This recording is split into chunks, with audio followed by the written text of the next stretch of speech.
What's up mga mahal? Welcome back sa aking channel. So today's video, pag-uusapan natin kung okay lang ba talaga maging vlogger. So before that, please don't forget to subscribe to my channel and like this video if you like. And let's start!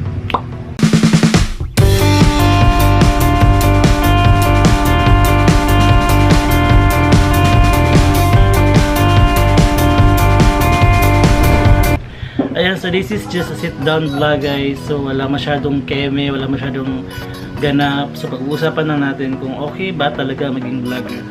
So ayan, so this is a disclaimer guys. This is all based on my experience.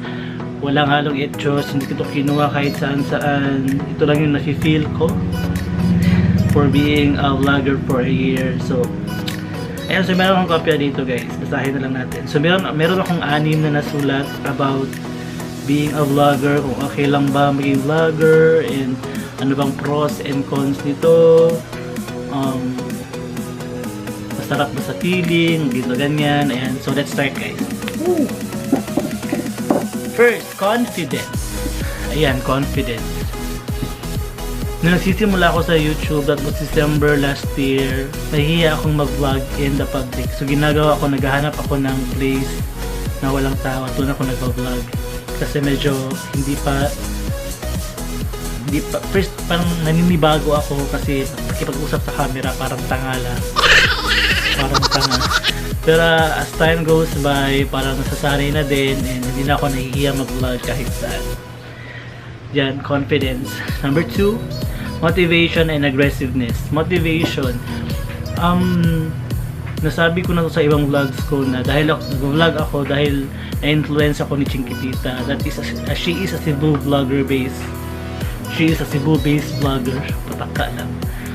And she's doing makeups and lifestyle. So hindi ako nanonood ng mga makeup vlogs niya, but I'm watching her vlogs about her life. Saan sila pumupunta, ano ginagawa nila. So parang nakikita ko sa future na holding a camera, then talking to it, sorry sa English, and parang feeling ko maging vlogger din. So sabay-sabay sa uso, yun yung ginagawa ko. Aggressiveness, grabe ako makapag-upload dati halos everyday. Ang tataas pa ng vlog ko dati, tapos walang nanonood.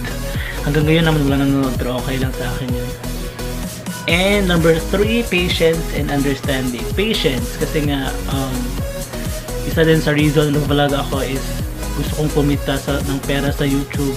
At kung totoo ba talaga nagkakapera sa YouTube, which is totoo talaga kasi na-experience ko siya recently lang. And yun nga, naiisip ko din na to become famous somehow, but dati yan yung ine-aim ko, pero ngayon parang nawala na siya sa isip ko.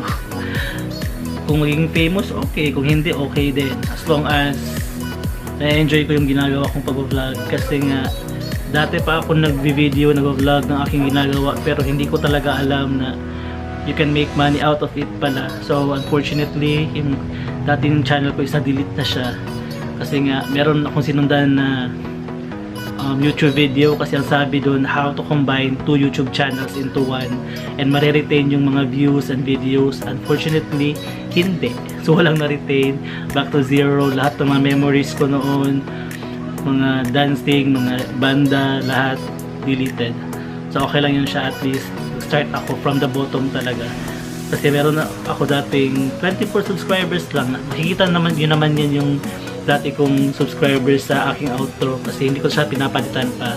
Kasi nga, beginning started with 24 subscribers, tapos ngayon 6,000 plus na, pero patience pa rin kasi sa 6,000 plus na yan, hindi yan sila loyal viewers guys. Ang loyal dyan is around 30 to 40 to 50 na mga ganyan lang na numbers. So okay lang naman sa akin kung hindi sila nanonood ang video ko.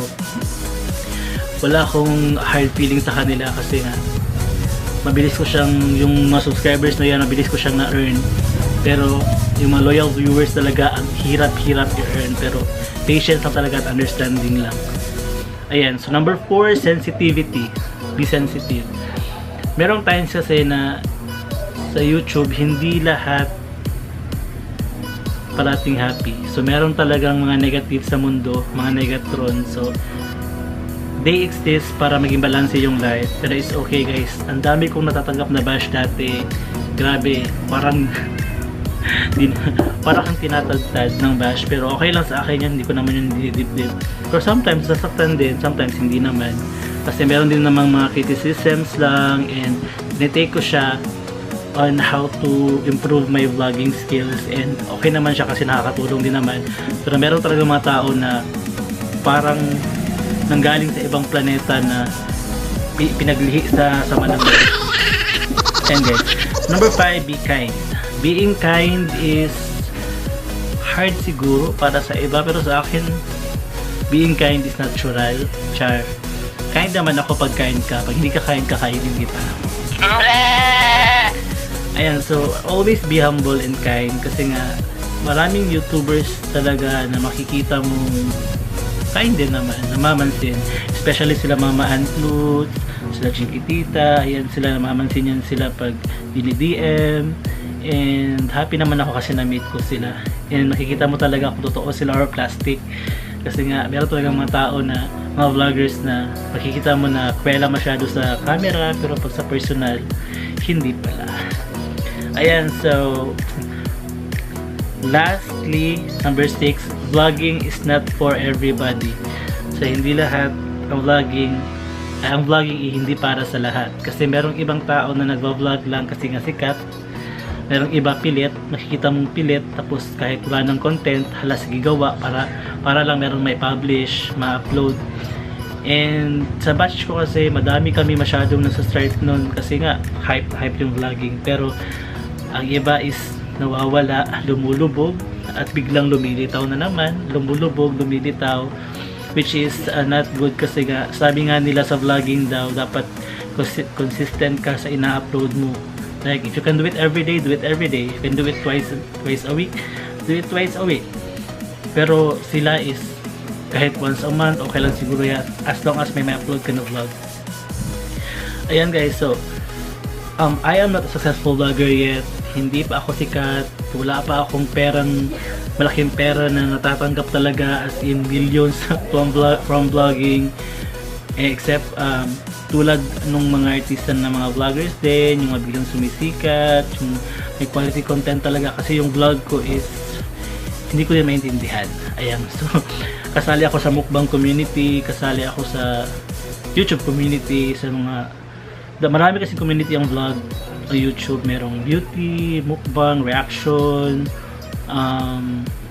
ano pa, travel, madaming mga niches yung YouTube, and halos lahat na try ko na kasi nanggaling ako sa daily vlogging, nahulog sa reaction video, diretso ako sa daily vlogging ulit, tapos mukbang, sometimes nag-e-events din. Ayan, wala akong focus kasi nga I vlog anything under the sun, kung ano lang maisipan ko, i-vlog ko siya. But as of now, I am trying to do mga tutorials, yun nga, about AdSense, para din makatulong sa mga vloggers na naguguluhan, kasi na-experience ko din yung dati. Kung wala kang mahinga ng tamang sagot, wala kang mahinga ng matinong sagot, kasi nga pati sila hindi nila alam. Ayan, so na-experience ko na siya. I'm trying to share it. I'm trying to share it to everybody para naman magka-idea din sila. Hindi naman ako sad or anything, but na-happy din ako kasi most likely meron din akong mga views sa aking mga videos, fortunately, and nagpapasalamat ako sa lahat ng nanonood ng mga videos ko, kahit walang kwenta, kahit ayan, wala akong maisip na mga contents, and ayan pa rin kayo nagko-comment, kasi your very first audience talaga is your friends and family. Ayan, so nagko-comment yung iba kahit hindi ko kilala, and nagpapasalamat din ako kasi they're trying to praise me like this, like that, na ganito ganyan, magaling sa ganito ganyan, and naka-flatter din naman ako, and nagpapasalamat kasi nga nilalaanan nila ng oras yung aking video kahit nabulol ako at nahihirapan ako magtagalog. And ayan, so laban lang guys, kahit konti lang yung views natin, laban lang, upload lang ng upload para sa bayan. Sabi ko nga dati, okay lang tamarin, basta wag lang mag-quit. Bulol na naman, di ba?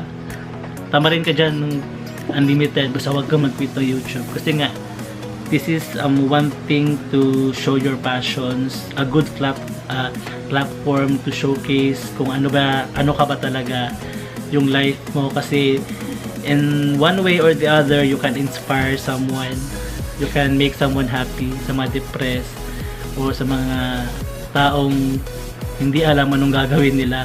Kasi yun nga, you can share your thoughts, your feelings to them, and sila din baka makarelate din sila, and at the same time maging part ng family nyo din. So ayan guys, so is it okay to be a vlogger? Ang pro niya is yes, you can earn money, you can earn a living, but ang cons niya is emotional stress.